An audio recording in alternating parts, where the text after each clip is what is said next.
السلام عليكم ورحمة الله وبركاته. رجعت لكم اليوم بفيديو جديد. بفيديو اليوم حوريكم تنسيق الملابس. بالفيديو الماضي واحدة كتبت لي في التعليقات قالت لي ممكن تسوي تنسيق ملابس او كيف يكون التنسيق بين الالوان في الملابس. التعليق هذا هو. فاليوم قررت اني اسوي لكم تنسيق للملابس. طبعا من شخص لشخص يختلف، وكمان من فئة العمرية لفئة العمرية يختلف. يعني ستايل المراهقين مش زي ستايل الشباب اللي هم في العشرينات او في الثلاثينات، وايضا من شخص لشخص زي ما قلت يختلف. لكن اليوم انا حوريكم انا كيف عادة احب انسق ملابسي. بس قبل ما ابدأ لا تنسوا تحطوا لايك على هذا الفيديو، كمان اشتركوا بالقناة، كثير مهم انكم تشتركوا وكمان تفعلوا الجرس وتابعوا الفيديو للنهاية، وكمان اكتبوا لي تعليقات لأفكار تانية أو فيديوهات عايزيني أسويها. وبس خلونا نبدأ. أول ستايل معانا واللي هي القمصان. أنا صراحة عن نفسي أحب جدا القمصان، بالذات القمصان البيضة. في قمصان كثير، أنا أحب صراحة البيضة واللي تكون أسود وسادة، يعني ما تكون مشكلة، ما يكون فيها تشكيل، فقط تكون سادة. في نوعية قمصان تكون قماشها زي الحرير، دي صراحة أنا ما كثير أحبها، بس أحسها يعني أيضا ستايلها حلو. بس أنا زي ما قلت لكم أحب جدا الستايلات أو القمصان البيضة.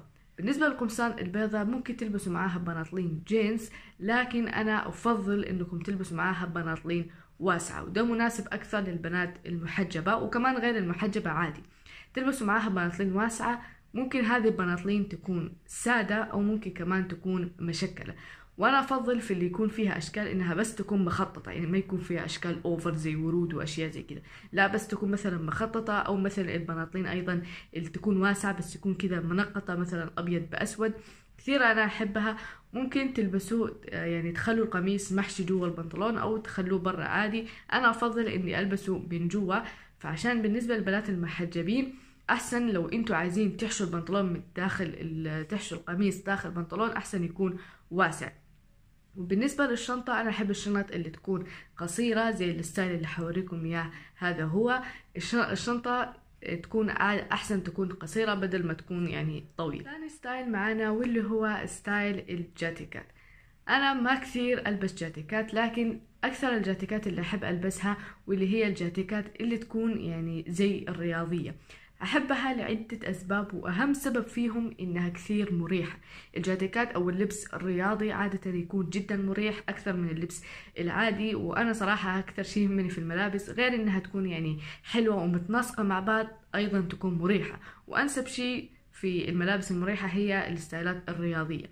هذا الستايل مش كثير رياضي، يعني شكله كاجوال عادي. بيكون جاتيكات مثلا بتكون لونين، اللي مثلا يكون من فوق اسود من تحت ابيض، او يعني الوان مختلفة. دي يفضل انكم تلبسوا معاها بناطلين جينز، ما تلبسوا معاها بناطلين واسعة لانه ابدا ما حيطلع ضابط. تلبسوا معاها بناطلين جينز، ولو عايزين تلبسوا معاها شنطة البسوا معاها الشنط اللي تكون طويلة مش الشنط القصيرة. اخر ستايل معانا، هذا الستايل تقدروا تقولوا انه يعني حق مراهقين بحت. انا شفت كثير مراهقين يلبسوا الهوديات اكثر شيء. الاكثر لبس شيوعا عند المراهقين هو الهودي، اللي وفي منهم كمان ما يكون فيهم قبعة من ورا بس يكون هودي عادي. انا صراحة ما كثير احب الهوديات، ما كثير احب البسها. بس هذا الستايل جدا يشبه ستايل المراهقين، واللي هو ايضا تكون نوعا ما بناطلين واسعة. ممكن كمان تلبس معاها بناطلين عادية، مش لازم بنطلون واسع، لكن انا افضل صراحة البناطلين الواسعة، مع يكون من جوا تكونوا لابسين مثلا تيشيرت نص كم، مو لازم يكون كم طويل، يكون نص كم، وتلبسوا من فوقها قميص يكون واسع ويكون طويل زي الستايل اللي انتوا شايفينه.